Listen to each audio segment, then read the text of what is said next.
Dua.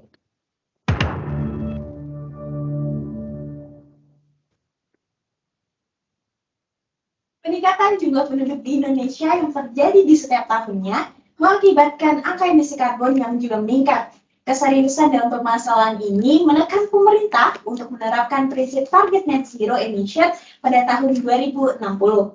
Untuk menyukseskan prinsip pemerintah tersebut, pada kesempatan kali ini kita mengangkat topik mengenai utilizing wind energy into electrical energy using wind chips in NTT, country of Sumba.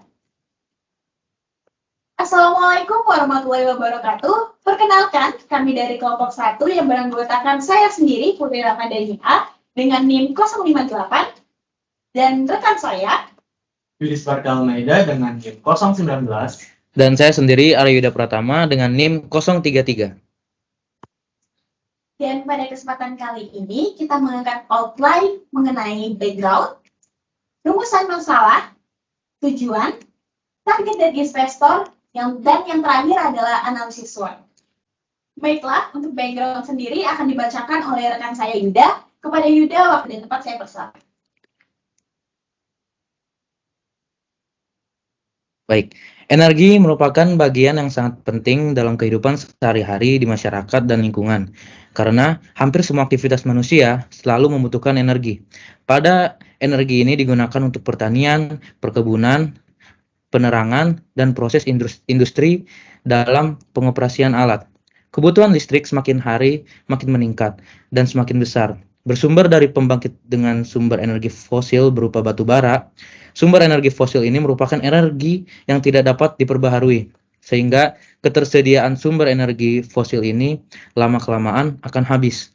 Oleh karena itu, diperlukan banyak terobosan energi terbarukan, misalnya pembangkit listrik tenaga angin. Pembangkit listrik tenaga angin atau PLTA ini termasuk dari salah satu energi baru terbarukan yang digunakan di Indonesia. Berdasarkan Peraturan Pemerintah Nomor 79 Tahun 2014 tentang Kebijakan Energi Nasional, target bauran energi baru dan terbarukan pada tahun 2025 minimal 23% dan 31% pada tahun 2050. Target kapasitas PLTA pada tahun 2025 sebesar 1,8 gigawatt dan 2,8 gigawatt pada tahun 2050.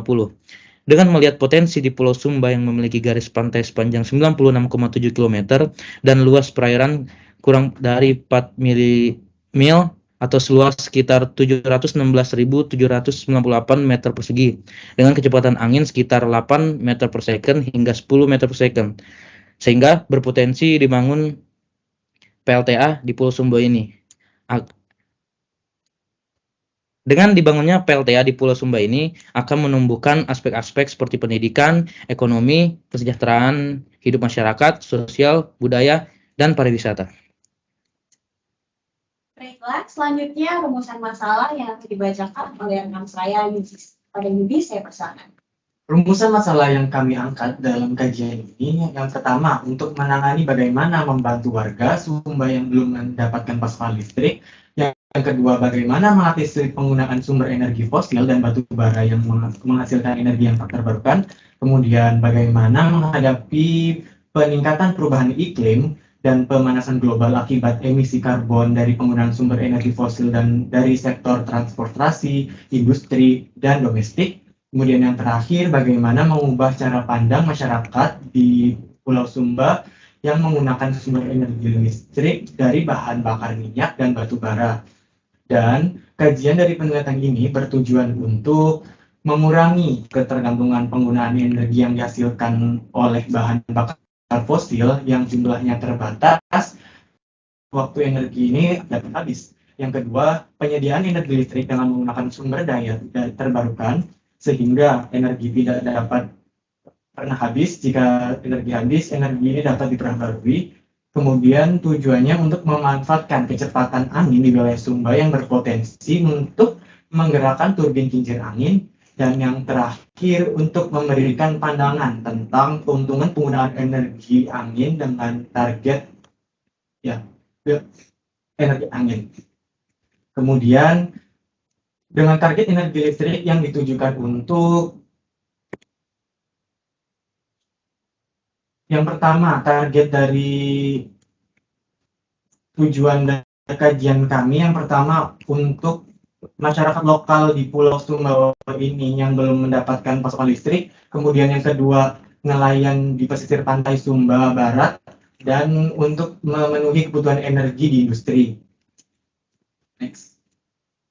Dengan dibangunnya PLTA di Pulau Sumba ini diharapkan bisa mengajak investor untuk bekerja sama dengan berbagai perusahaan BUMN seperti PT Pertamina Persero, Bukit Asam, PLN, maupun perusahaan dari luar seperti Abowin dari Jerman dan Huadian Corporate dari China. Baiklah, analisis SWOT sendiri akan saya bacakan. Adapun untuk mengukur seberapa pentingnya dibangunnya pembangkit listrik tenaga angin ini di Pulau Sumba, kami memilih analisis SWOT untuk mengetahui kelebihan serta kekurangan dari rumusan masalah yang sudah kita kaji sebelumnya. Baiklah, S, strength atau kekuatan.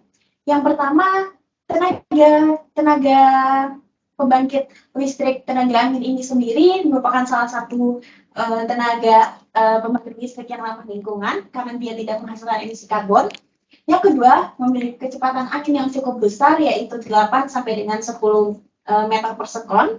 Yang ketiga, memiliki kecepatan angin yang besar dengan kapasitas turbin yang mencapai lebih dari 100 kW. Yang keempat, dapat diletakkan di pantai karena pada topik kali ini kita memilih pantai sebagai tempat pembangunan turbin sendiri. Yang kelima, menambah lapangan pekerjaan bagi penduduk setempat. Dan yang terakhir, energi yang dihasilkan stabil karena musim panas energi yang tak terbatas.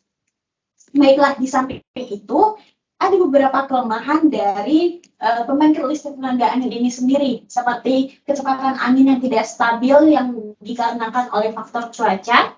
Yang kedua, peralatan turbin sendiri yang harus kita datangkan dari luar negeri.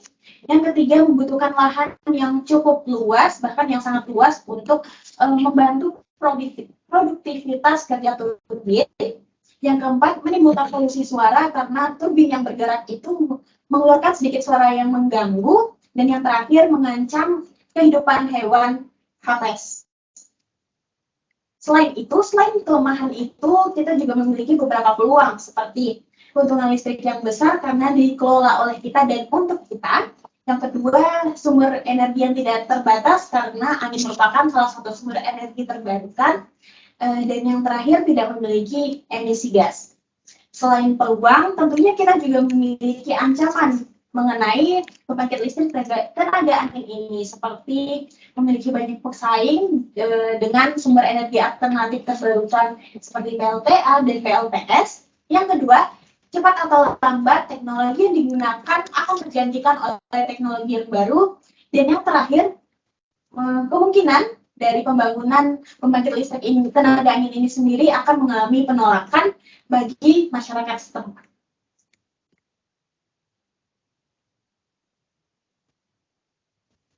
Baiklah. Baik, Steve Jobs, salah satu pemilik perusahaan teknologi terbesar di dunia, pernah berkata bahwa let's go invent tomorrow rather than worrying about what happened yesterday. Yang berarti, ayo ciptakan hari esok daripada mengkhawatirkan apa yang terjadi kemarin. Jadi lebih baik memulai sekarang untuk langkah terbaik. Sekian, terima kasih. Baik, sekian dari kelompok kita. Bila ada kesalahan, mohon dimaafkan. Semoga informasi yang kita berikan kepada teman-teman semua dapat membantu. Lebih dan kurang kita mohon maaf. Kita akhiri dengan mengucapkan Assalamualaikum warahmatullahi wabarakatuh.